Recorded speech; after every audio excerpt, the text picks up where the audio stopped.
Parfois, un changement immense se produit sans faire de bruit. Il ne s'annonce pas avec des fanfares, il ne réclame pas l'attention du monde. Il avance lentement, presque timidement, comme une ombre qui s'étire au lever du jour. Et pendant que chacun poursuit son quotidien, convaincu que tout continue comme hier, quelque chose se met en mouvement. Quelque chose qui redéfinit ce que nous savons, ce que nous comprenons, ce que nous croyons maîtriser. Le monde n'a pas basculé d'un coup. Il s'est transformé par fragments, une décision politique ici, une innovation technique là, un bouleversement social ailleurs. Des fragments qui, mis bout à bout, composent une image différente, plus vaste, plus intense que ce que l'on aurait pu imaginer. Nous vivons dans un temps où l'accélération est devenue invisible, où les repères se modifient avant même qu'on ait le temps de réaliser qu'ils ont changé. Et au milieu de cette vitesse nouvelle, une question silencieuse traverse nos pensées. Sommes-nous préparés à ce qui vient? Non pas préparés techniquement, mais intérieurement. Car ce qui se joue aujourd'hui ne touche pas seulement nos outils ou nos habitudes. Cela touche la manière dont nous percevons le monde, la manière dont nous nous percevons nous-mêmes. Alors avant d'entrer dans les détails, dans les analyses, dans les tensions et les enjeux, il est nécessaire de prendre un instant. Juste un. Un instant pour regarder le paysage dans lequel nous avançons. Un instant pour comprendre ce qui se lève à l'horizon. C'est par là que tout commence. 1. Une avancée technologique aux implications inattendues. Imagine un instant qu'un pays active, presque en silence, une machine intellectuelle d'une ampleur que personne n'avait anticipée. Pas un robot, pas un nouveau logiciel, mais une structure entière. Un réseau immense capable de traiter l'information plus vite que ce que nos propres institutions peuvent absorber. À première vue, ce projet aurait tout pour passer pour une évolution logique du progrès scientifique. Un ambitieux programme national dédié à l'énergie, à la recherche médicale, à la défense ou à l'ingénierie. Pourtant, derrière cette façade rassurante, se cache quelque chose de beaucoup plus vaste, plus déterminant, et surtout plus rapide que tout ce que l'humanité a déjà déployé. Dans ce programme, les technologies ne sont pas simplement mises côte à côte, elles sont fusionnées. Des supercalculateurs colossaux, alimentés par des centres de données gouvernementaux, se retrouvent connectés à des modèles d'intelligence artificielle spécialisés, entraînés sur des décennies de recherche publique et confidentielle. Ce n'est plus une question de puissance brute, c'est une question d'architecture. Une manière nouvelle de penser la connaissance comme un organisme unique capable de s'adapter, d'apprendre et d'exécuter sans interruption. Quand un gouvernement décide d'unifier ainsi ses ressources scientifiques, il ne s'agit plus de stimuler la recherche, mais de redistribuer les règles du jeu. Cette plateforme technologique ne se contente pas d'accélérer l'innovation. Elle reconfigure totalement la manière dont elle naît. Des simulations qui demandaient autrefois des années sont désormais accomplies en quelques heures. Des projections climatiques millénaires sont recalculées en temps quasi réel. Des molécules thérapeutiques sont testées sans passer par les limitations habituelles de la matière ou du temps. Dans cette mécanique, l'être humain n'est plus le moteur, mais un observateur face à une accélération qu'il a lui-même déclenchée. Ce qui frappe le plus dans ce genre d'initiative, c'est sa simultanéité, trop massive pour être cachée, mais trop complexe pour être pleinement comprise par le public. Le citoyen moyen n'y voit qu'une annonce de plus, un projet parmi d'autres. Pourtant, ceux qui scrutent les évolutions technologiques savent qu'un programme capable d'unifier supercalculateurs, IA spécialisés, infrastructures militaires et données fédérales n'est jamais neutre. Il s'agit d'un déplacement de pouvoir, souvent silencieux, mais d'une ampleur considérable. Tout commence par une idée simple, rendre la recherche plus efficace. Une idée qui semble consensuelle. Mais l'efficacité, dans ce contexte, signifie déléguer une partie du raisonnement à des systèmes qui n'ont ni fatigue ni hésitation. Des systèmes capables d'explorer en quelques minutes des branches entières de possibilités que des équipes humaines ne pourraient même pas cartographier. La machine ne remplace pas les chercheurs, mais elle les entraîne dans un rythme qu'eux-mêmes ne sont plus capables d'imposer. La question qui surgit alors est subtile. Qui dirige réellement l'infrastructure? Ceux qui l'ont conçue, ou la logique même de l'efficacité qui pousse toujours à aller plus vite? Dans la plupart des pays, les infrastructures scientifiques sont fragmentées. Laboratoires isolés, universités indépendantes, institutions spécialisées. Ici, l'ambition est précisément l'inverse. Centraliser, synchroniser, unifier. C'est cette centralisation qui change tout. Car lorsqu'une seule plateforme peut absorber, analyser, comparer et redistribuer les données provenant de secteurs aussi divers que la climatologie, la génétique, la défense ou la physique quantique, elle devient l'espace dans lequel toutes les décisions futures seront façonnées. Il existe une différence fondamentale entre progresser et se transformer. Ce programme n'ajoute pas une nouvelle couche à la science moderne. Il réécrit ses fondations en donnant à une seule structure le pouvoir de concentrer des décennies de savoir humain pour produire, à une vitesse inimaginable, des réponses, des modèles et des stratégies que personne n'aurait pu élaborer seul. Dans ce mouvement, un pays devient non seulement un acteur scientifique, mais le pilote d'une machine intellectuelle capable de remodeler ses propres priorités. 2. Les géants technologiques au centre des futures transformations. Dans les couloirs feutrés des grandes entreprises technologiques, un changement subtil mais déterminant a commencé à circuler. Les dirigeants, habituellement imperturbables, semblent s'être rapprochés de quelque chose qui dépasse même l'échelle de leurs propres ambitions. Non pas une invention spectaculaire, ni un produit destiné au grand public, mais une ouverture, une opportunité unique, être les premiers branchés à un système national conçu pour absorber et réorganiser la connaissance humaine à un niveau que leur propre laboratoire n'avait jamais atteint. Ce n'est pas une alliance, c'est une convergence. Une multitude d'infrastructures privées, déjà colossales, tendent désormais leurs câbles invisibles vers un réseau qui promet de remodeler l'avenir de la recherche et de l'industrie.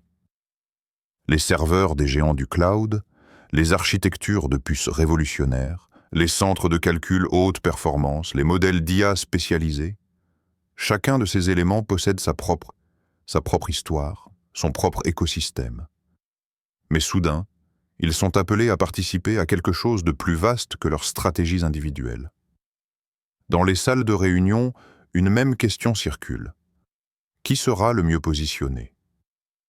Car ceux qui parviendront à s'insérer dans ce projet ne recevront pas simplement un contrat avantageux ou une part de marché.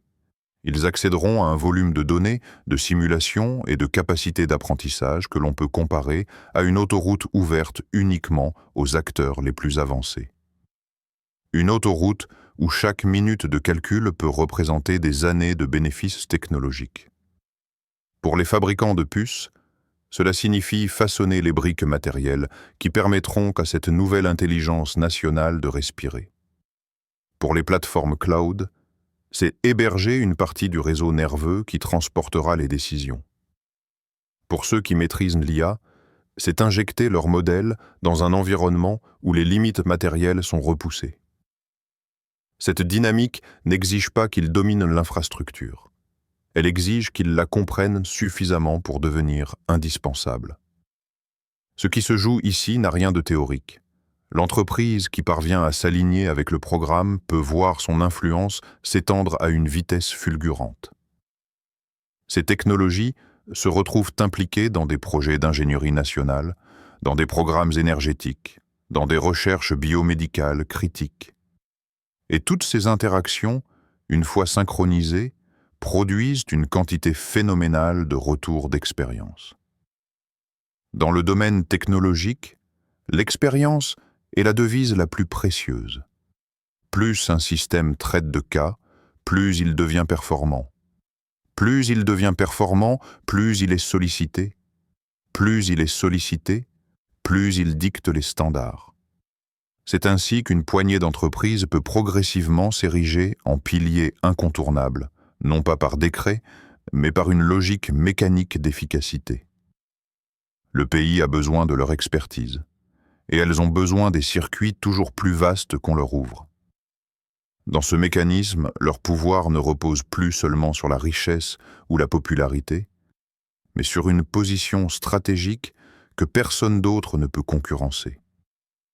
Le public, lui, voit encore ces géants comme de simples fournisseurs de services numériques.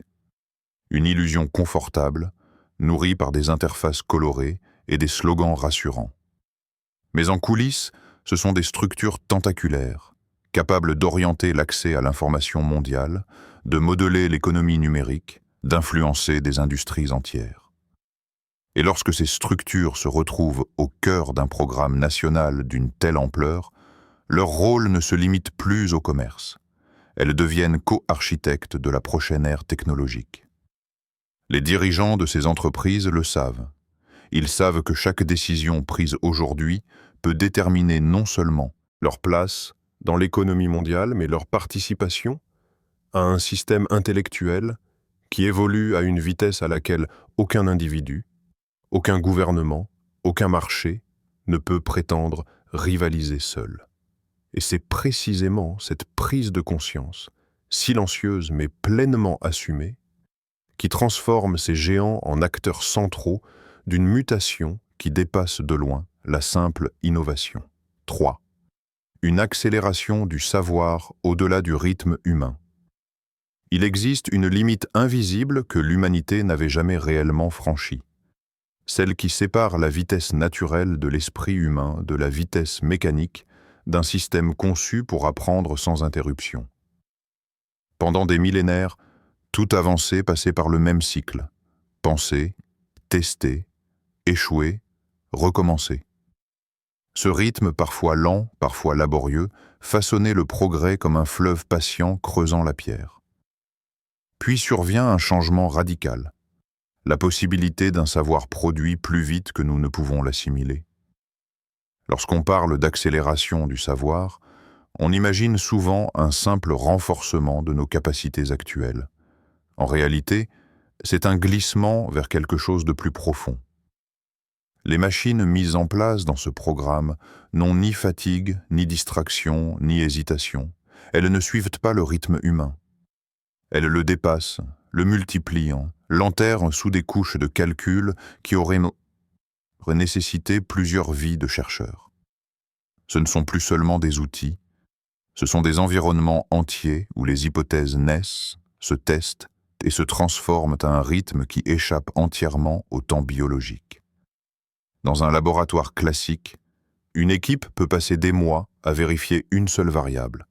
Ici, des milliers de variables s'entrechoquent en quelques secondes, donnant naissance à des modèles, des structures, des solutions. Là où l'on avait autrefois besoin de patience et d'intuition, ces systèmes utilisent la force brute du calcul et la logique adaptative pour explorer d'immenses forêts de possibilités. Il n'est plus question d'améliorer la recherche. Il s'agit de comprimer le processus même qui l'a fait exister.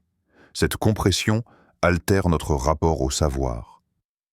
Les chercheurs deviennent spectateurs d'un phénomène qui les dépasse. Ils ne guident plus la découverte. Ils la surveillent. Ils ne tracent plus des chemins. Ils en examinent les résultats.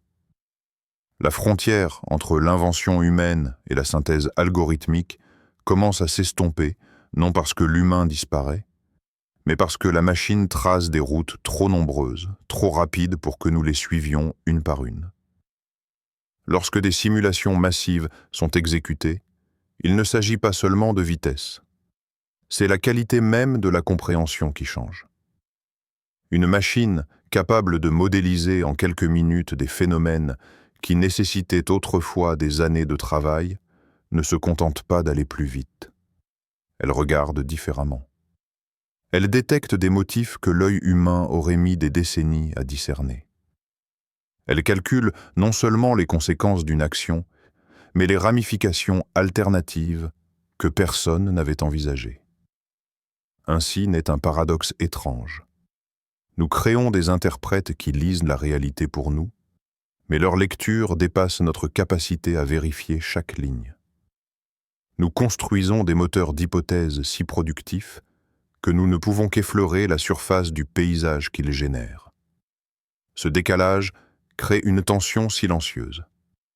À quel moment cessons-nous de comprendre entièrement ce que nous découvrons?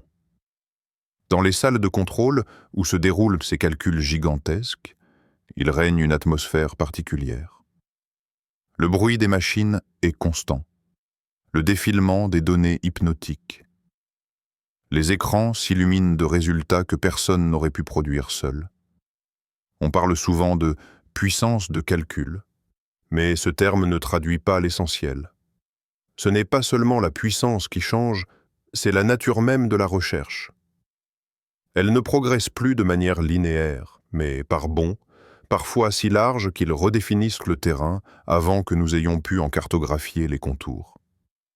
La conscience humaine, elle, avance toujours à son propre rythme. Elle analyse, elle doute, elle rumine. Et pendant qu'elle prend le temps de comprendre, les systèmes poursuivent leur course, ouvrant des portes que nous ne soupçonnions même pas. Ce n'est pas une substitution, c'est un décalage. L'esprit humain observe désormais un paysage scientifique qui se redessine plus vite que ses propres raisonnements. 4. Un contexte mondial marqué par l'instabilité. La planète semble avancer comme une horloge dont les aiguilles se mettent soudain à s'emballer. D'un côté, les grandes capitales, illuminées et bruyantes, respirent au rythme effréné de l'économie mondiale. De l'autre, sous cette façade de normalité, une série de tensions commence à percer la surface, comme de petites fissures annonçant un tremblement de terre imminent. Il suffit d'observer attentivement les informations, les discours politiques, les réactions des marchés ou les mouvements sociaux pour sentir que quelque chose s'est déplacé, comme si l'équilibre global s'était subitement décalé d'un millimètre. Un millimètre qui change tout. Dans certaines régions du monde, les cartes diplomatiques se redessinent en coulisses. Les alliances de longue date vacillent, les nouveaux blocs de puissance se forment à une vitesse inédite. Les analystes parlent d'un réalignement, un mot qui semble presque trop calme pour décrire des tensions qui montent silencieusement dans l'arrière-plan. Les nations se mesurent les unes aux autres, chacune consciente que les technologies émergentes pourraient définir non seulement leur influence, mais leur survie. Et cette rivalité diffuse crée une atmosphère électrique, presque palpable. Sur un autre front, la nature semble elle aussi suivre ce mouvement mystérieux. Les saisons se décalent, les tempêtes gagnent en violence, les phénomènes qui autrefois étaient rares deviennent étrangement fréquents. Ce ne sont pas seulement des chiffres dans des rapports scientifiques.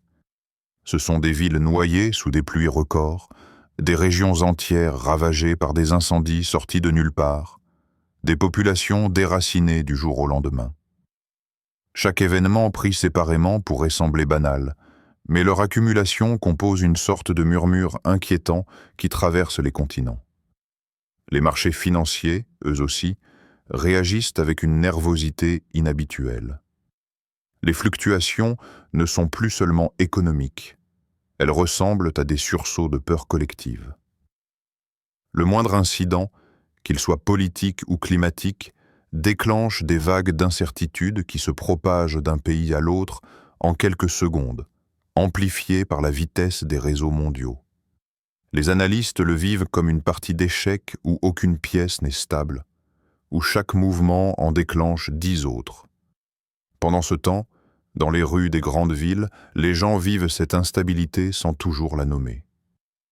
Ils la sentent dans l'air, dans les conversations qui se font plus brèves, dans les décisions qu'on hésite à prendre, dans les regards qui scrutent les écrans de téléphone en quête de nouvelles rassurantes qui ne viennent jamais. Il ne s'agit pas de peur, mais d'une sensation diffuse que le monde avance sur une ligne de crête, où le moindre déséquilibre pourrait provoquer une avalanche. Les réseaux sociaux amplifient cette impression. Ils transforment chaque crise en tornade d'images, chaque tension en débat instantané, chaque rumeur en vérité potentielle. Les émotions collectives deviennent visibles, palpables, presque mesurables. Dans ce flux continu, on voit les inquiétudes s'accumuler. Conflit ici, catastrophe là, bouleversement ailleurs. L'époque semble simultanément trop rapide et trop lourde, comme si les événements se superposaient au lieu de se succéder.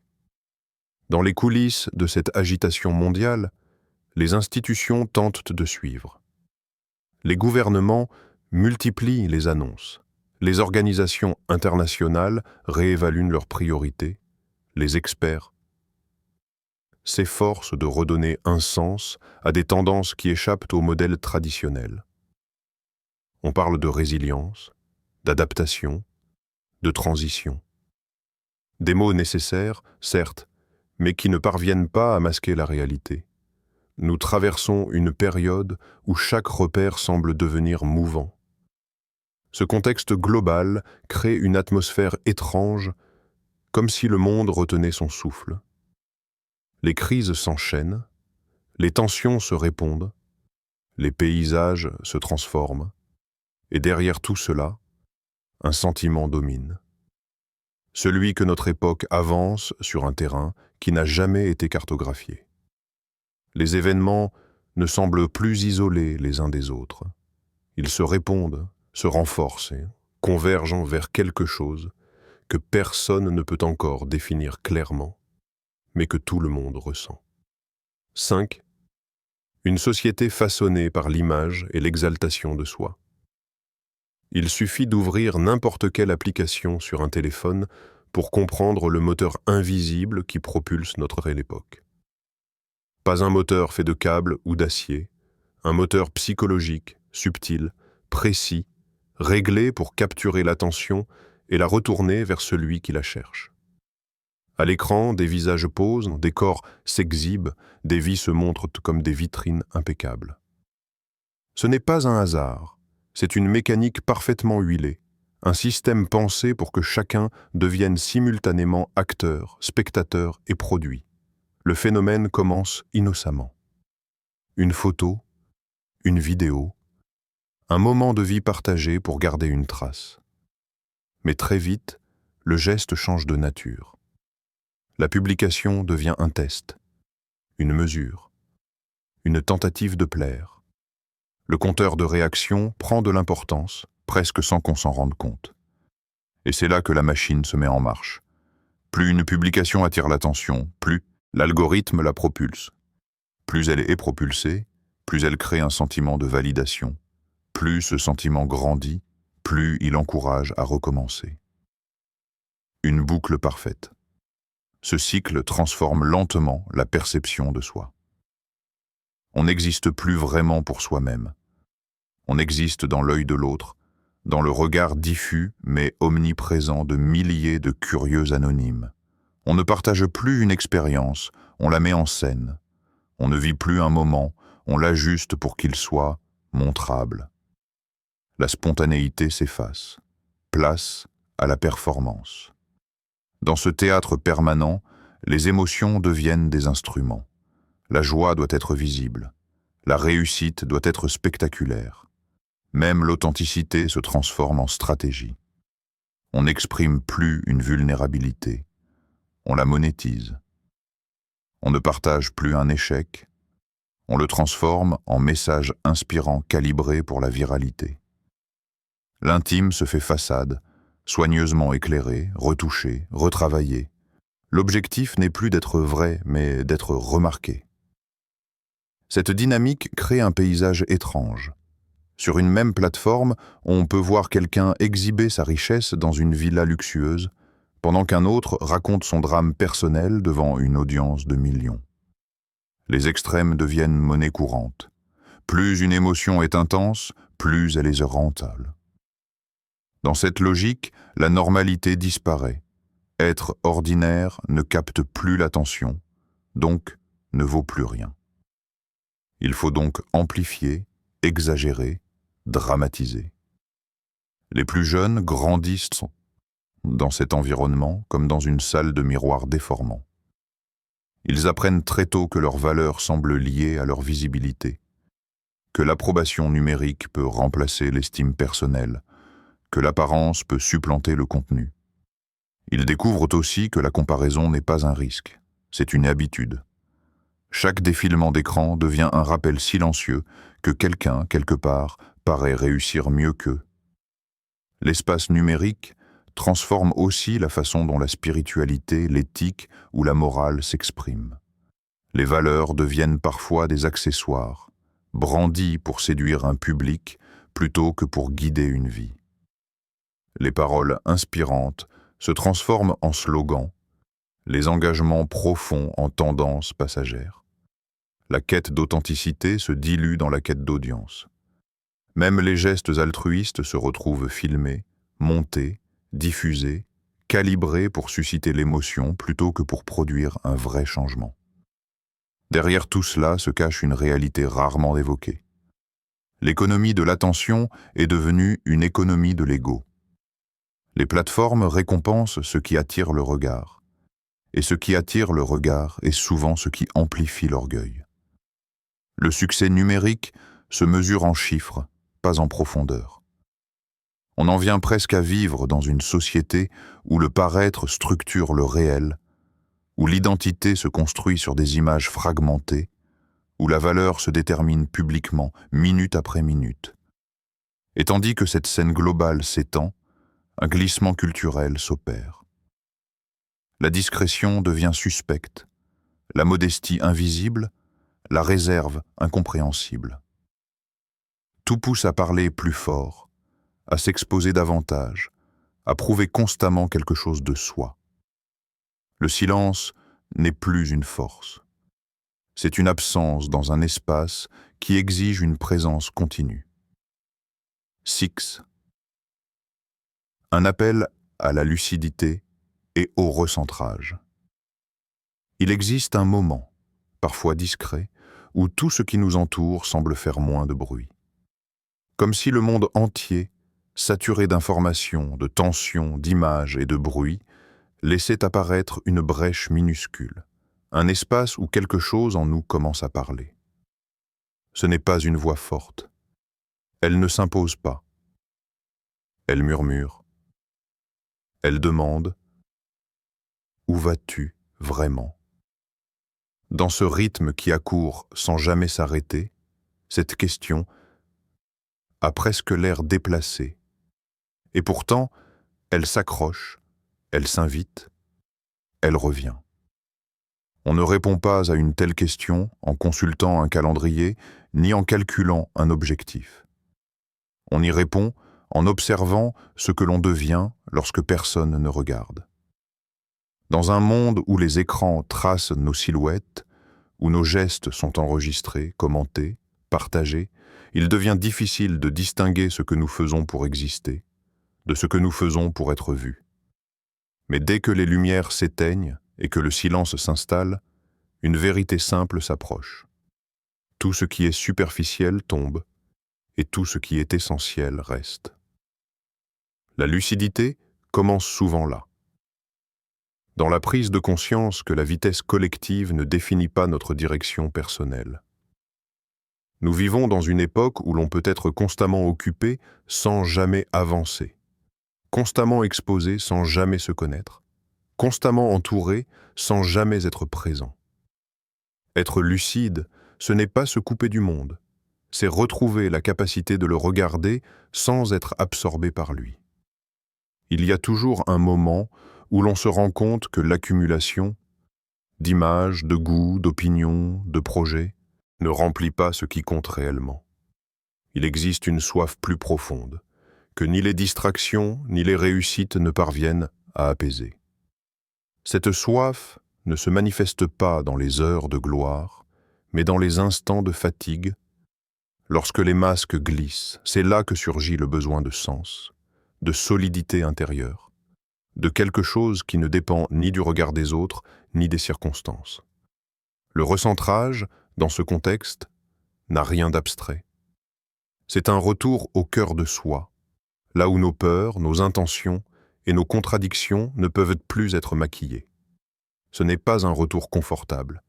Il faut du courage pour s'asseoir face à ses choix et reconnaître ce qui, en silence, nous éloigne de nous-mêmes.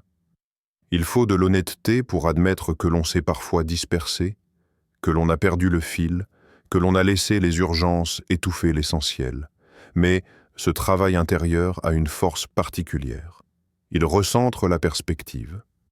Il transforme l'urgence de tout faire en discernement de ce qui mérite d'être fait. Il remplace le poids des attentes par la clarté des priorités. Il redonne de la profondeur à ce qui, dans la routine, avait perdu sa saveur. Et surtout, il nous rappelle que l'existence n'est pas un spectacle, mais un chemin.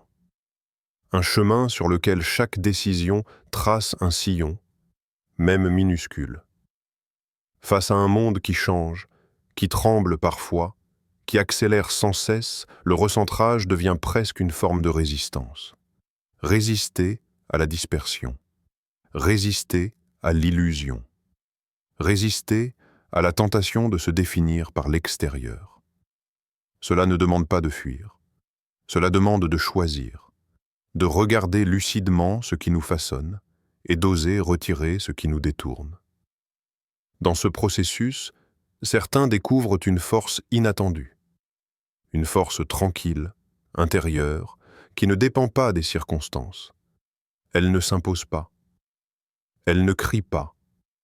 Elle se construit dans le silence, dans le courage de la vérité, dans la fidélité à ce qui est juste même lorsque personne ne l'applaudit. C'est cette force qui permet de tenir debout quand tout semble vaciller autour. Cette force qui permet de voir clair quand tout devient confus.